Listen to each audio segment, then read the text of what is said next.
General Jenkins, if I may finish off with yourself, you'll be aware that we've got an inquiry into the Afghan data breach and resettlement schemes, and given that we won't have the pleasure of you giving evidence to us for that, I just wanted to ask you directly, we've heard evidence during our inquiry that a minister asked you directly whether you were going to resign over what had happened.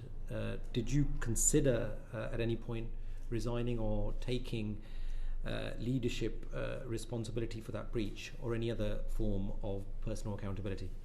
So I won't step over what an inquiry might say. I can only say that I'm very happy to take responsibility if I'm found to be responsible for that data breach. I never considered resigning because I didn't believe that I was responsible at that point for any of those breaches or that decision. Right, and also you'll be aware that the verification process has been termed by many as slack and unprofessional because it led to the mass rejection of applications for resettlement to the UK from Afghan triples, hundreds of which were later overturned in a review.